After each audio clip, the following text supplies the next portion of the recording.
Hai guys, kali ini Badminton Craze akan membahas seputar kontroversi yang mewarnai ajang SEA Games. Ya, dari setiap edisi pesta olahraga se-Asia Tenggara ini, pasti nggak ketinggalan ada hal-hal unik dan miris yang terjadi. Tahun 2023 ini, Kamboja mendapat peran sebagai tuan rumah SEA Games untuk pertama kalinya. Negara itu pun nggak lolos dari berbagai berita miring, dari soal penampakan bendera merah putih yang terbalik,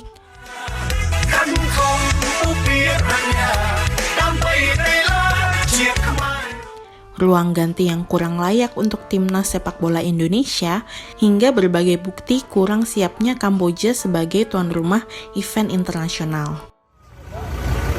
Lampunya ketinggalan di kosan katanya, jadi pakai ini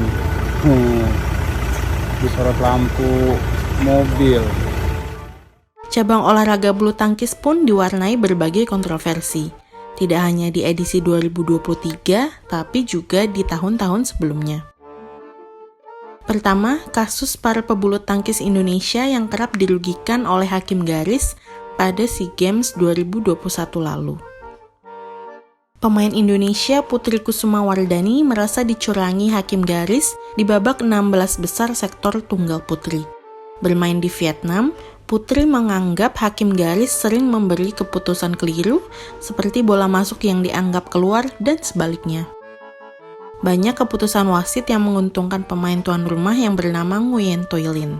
Untungnya, Putri KW masih bermain apik dan bisa menutup laga dengan kemenangan. Và như vậy là Guarani đã giành chiến thắng trong trận đánh đơn. Senasib dengan Putri KW, Gregoria Mariska dan tim bergu putri Thailand pun merasakan hal serupa.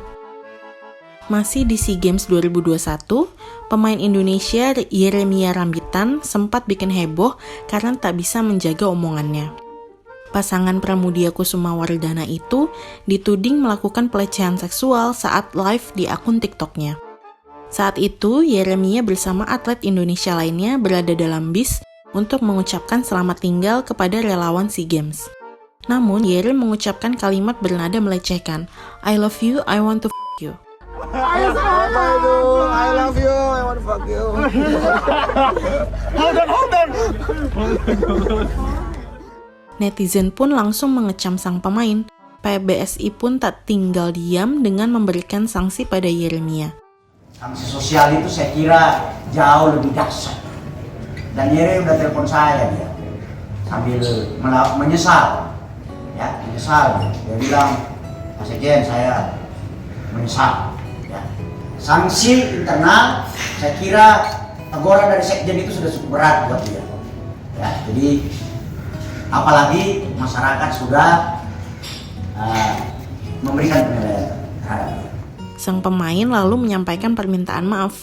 Halo semuanya, atas nama saya pribadi, Yeremia, saya mohon maaf kepada PBSI, tim Inosi Indonesia, dan pecinta bulu tangkis Indonesia.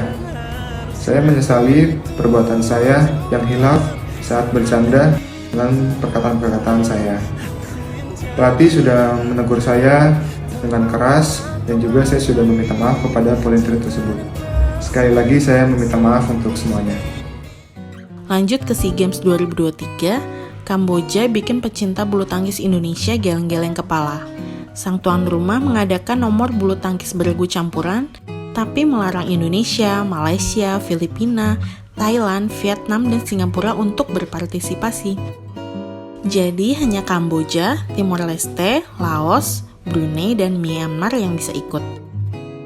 Menurut PBSI melalui Broto Happy, nomor bergu campuran ini memang ditujukan untuk negara-negara yang dianggap bulu tangkisnya belum maju. Kejadian viral lainnya di Kamboja adalah bocornya kamar atlet tim bulu tangkis Indonesia.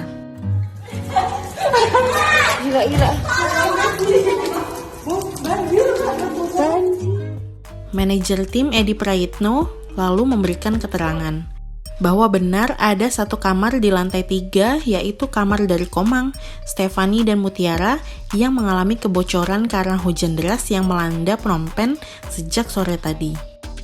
Kami langsung melaporkan ke cluster manager dan langsung ditangani dengan cepat.